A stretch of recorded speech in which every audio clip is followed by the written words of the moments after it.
거룩하게 구별하신 것이 무엇인지를 아는 것이 지혜인 줄 압니다. 하나님이 거룩하게 구별한 장소, 시간, 그리고 우리에게 필요한 것이 무엇인지를 아는 우리가 되게 하여 주옵소서. 새날을 다시 구별해 주셨고 다시 거룩하다 하셨고 그날을 살게 하셨으니 그날을 살아가는 우리가 되게 하여 주옵소서.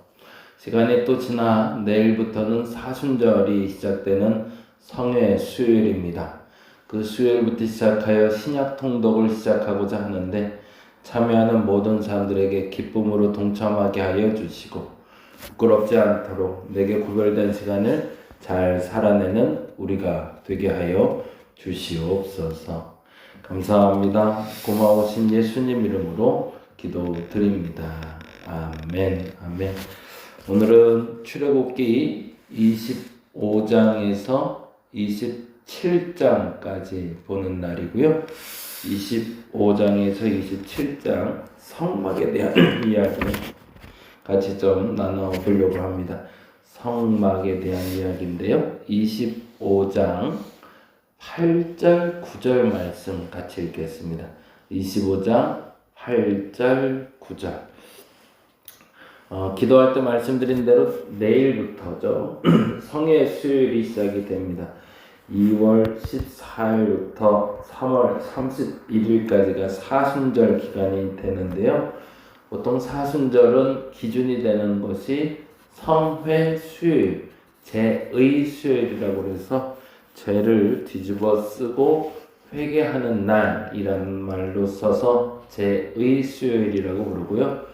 회개 수요일이라고도 부르기도 합니다. 그래서 내일부터 시작해서 3월 31일까지 월, 화, 수, 목, 금, 토까지가 우리가 40일을 개수하는데 보통 주일이라 여겨지는 우리 주일날, 일요일날은 매우 기쁜 날 혹은 부활에 점검하는 날이라고 해서 주일은 항상 빼게 되어 있어요. 그래서 주일은 빼고 월화수목금토로 진행이 돼서 40일입니다. 그래서 여러분이 성경 통독 제가 해달라고 부탁을 드렸는데 온라인으로 가피풀에서 꼭 다 동참해 주시고요.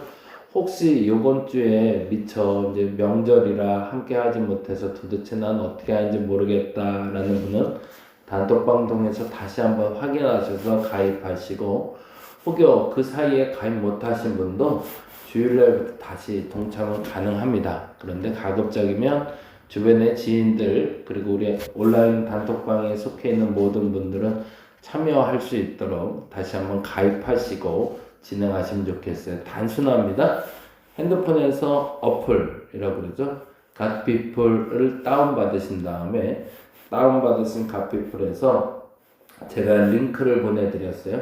링크를 클릭하시면 거기에 모임방이 나와요. 그래서 모임방 시작 참여 누르시면 2월 14일부터 시작되는 40일 신약 통독에 동참할 수 있습니다.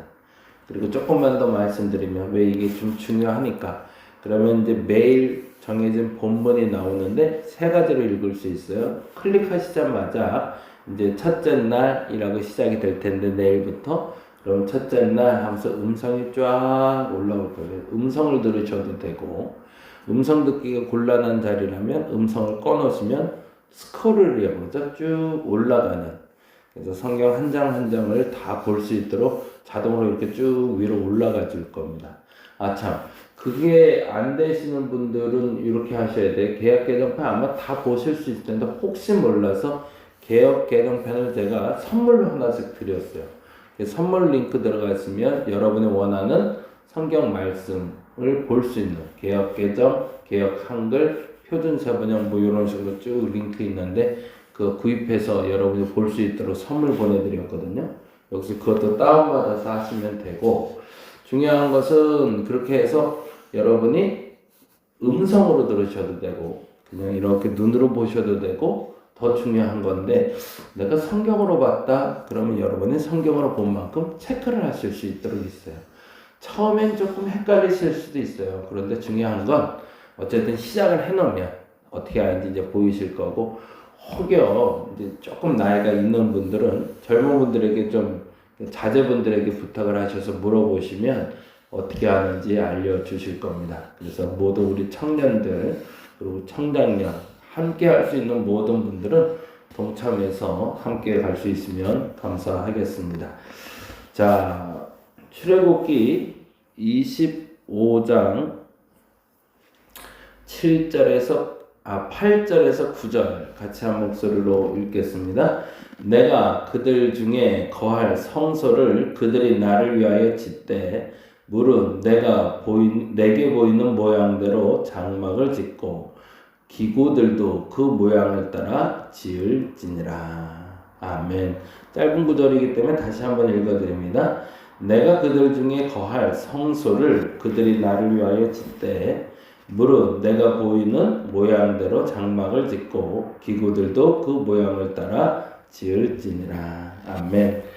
오늘 25장은 성막을 왜 지어야 되는지를 이야기했다면 26장은 휘장에 대해서 예수께서 십자가에 달려 돌아가시는 날 갈라졌다는 그 휘장 이야기가 나오고 있고요. 27장은 제단에 대한 이야기 나오고 있습니다. 그래서 한 장 한 장 조금 살펴봤으면 좋겠네요. 사실은 출애굽기는 출애굽을 하는 것도 중요하지만 성소를 짓는 게 굉장히 중요한 의미를 둡니다. 그래서 절반은 출애굽에 대한 이야기라면 절반은 성소에 대한 이야기, 그리고 성소에서 행할 일, 그리고 성소를 통해서 하나님이 우리에게 주시는 의미를 살펴보게 됩니다. 25장은 하나님께서 성소 건축을 명하신 것으로 시작됩니다. 그래서 예물을 가져오라 라고 이야기하죠. 성막, 성소라 하는 것은 문자적으로는 말 그대로 거룩한 장소, 거룩한 장막이라는 뜻으로 되고요. 중요한 건 하나님께서 이 성소 건축을 명하신 이유가 되겠죠. 8절에 오늘 읽은 본문에 매우 중요한 단어가 우리를 위해서 전달되고 있습니다. 8절 말씀 볼까요? 내가 그들 중에 거할 성소라고 되어 있죠. 그러니까 하나님이 우리를 위하여 거할 자리를 우리의 땅에 만들라라고 이야기하신 거죠. 성막은 하나님의 임재가 있는 곳이라는 겁니다. 그런데 하나님은 일반적인 재료가 아니라 귀금속으로 성막을 지으라고 하십니다. 성막이 하나님의 지상 왕궁의 시작점이기 때문이죠. 그래서 무슨 우리가 아는 대로 양쪽 고리에 끼어서 궤를 만들고 증거판을 만들고 속죄소를 만들고 이렇게 할 때 그 하나하나가 다 금으로 만들어져요. 그 당시에 굉장히 귀한 것으로 해서 궤를 만들어서 그 안에 넣고 그리고 나서 그 성막을 보호하게 하는데 이스라엘 백성들에게 그거에 웬 귀한 걸 그렇게 바치라고 해서 만들까라고 할 수도 있지만 그만큼 귀한 곳이라는 것을 상징하기 위해서죠. 성막 내부에는 비치될 세 가지 기구가 있습니다. 첫째는 증거궤, 그리고 진설병을 두는 상, 그리고 등잔대 세 가지가 있었다고 하는데 증거궤 안에는 만나, 그리고 아론의 쌍난 지팡이, 그리고 십계명 증거 판이 있었다고 그러죠. 그래서 지금은 사라져서 어디 있는지 알 수 없지만 이 세 가지가 그 증거의 궤에 들어가 있었다고, 언약궤라고 부르는 것에 들어가 있었다고 하고요. 진설병을 두는 상이 있어서 매번 제사장들이 그 진설병을 바꾸게 했고, 등잔대를 둬서 매일 그 불에 대한 불침번을 서게 했죠. 그래서 증거궤와 진설병을 두는 상과 등잔대가 성소, 정확히는 지성소 안에 있었던 물건들입니다. 증거궤는 가장 먼저 언급된 이유는 언약에 대해서 굉장히 중요시 여기는 분이 하나님이다라는 걸 이야기하기 위해 했던 거고요. 사실은 상, 그러니까 진설병과 그리고 진설병이 놓인 상과 그리고 등잔대가 있었던 것은 당시의 가정집의 가장 기본이 되는 것을 상징합니다. 다른 말로 말하면 진설병을 놓는 상과 등잔대가 있다는 건 그곳에 누군가 거한다라는 상징 언어였던 거죠. 그리고 참 재미있는 건 하나님이 거하는 것도 너희가 거하는 것과 똑같이 등잔과 상이 있는 곳이다 라고 이야기하며 이곳에 하나님이 계시다라는 걸 알려주기 위했던 거죠. 26장에 보면 성막 제작을 위한 구체적인 지시가 내려지는데 행군 중이기 때문에 구체적으로 구조물을 운반할 도구까지도 이야기를 하십니다. 특이한 것은 성막을 둘로 나누는 휘장인데요. 이 휘장을 기준으로 해서 한쪽은 성소, 한쪽은 지성소로 나뉘어집니다.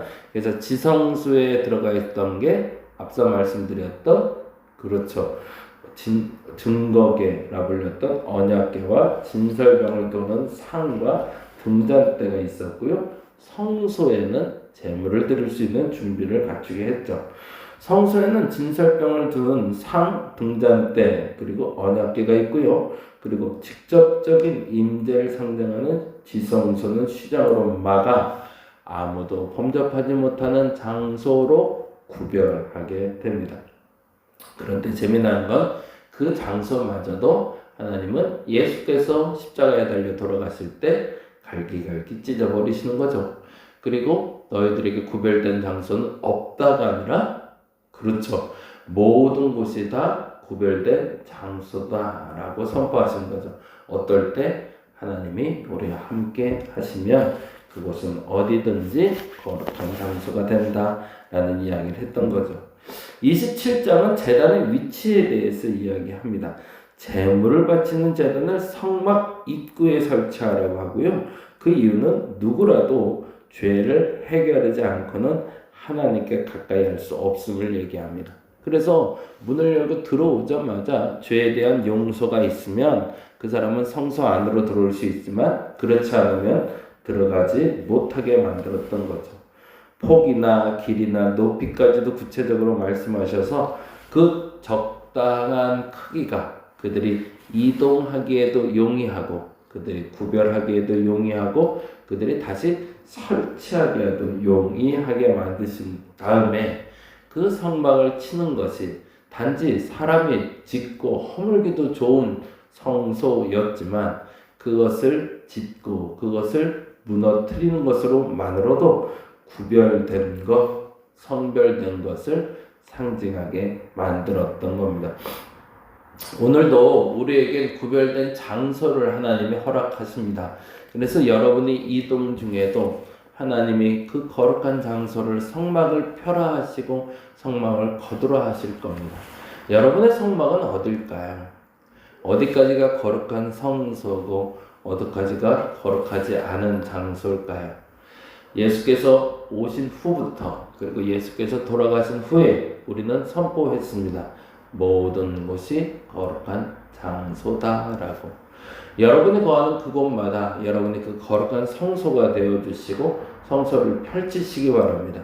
그래서 그 거룩한 장소에서 하나님의 언약이 성취되고 하나님의 자리가 될 수 있는 저와 여러분 되시기를 간절히 바랍니다. 기도하겠습니다. 출애굽에서는 이스라엘 백성들을 성별했다면 출애굽 이후에 이스라엘 백성들의 장소를 성별하십니다. 사람을 성별하시고 그 사람이 거하는 곳에 거룩하다 하시는 주님, 우리가 거하는 그곳이 거룩하게 하시고 그 거룩한 장소에서 거룩하게 살게 하여 주옵소서. 그곳이 거룩한 이유는 내가 구별했기 때문이 아니라 이것은 좋은 것이 있는 곳이기 때문이 아니라 하나님이 거하는 곳임을 알게 하여 주옵소서. 감사합니다. 고마우신 예수님 이름으로 기도드립니다. 다 같이 기도하고 돌아갑니다.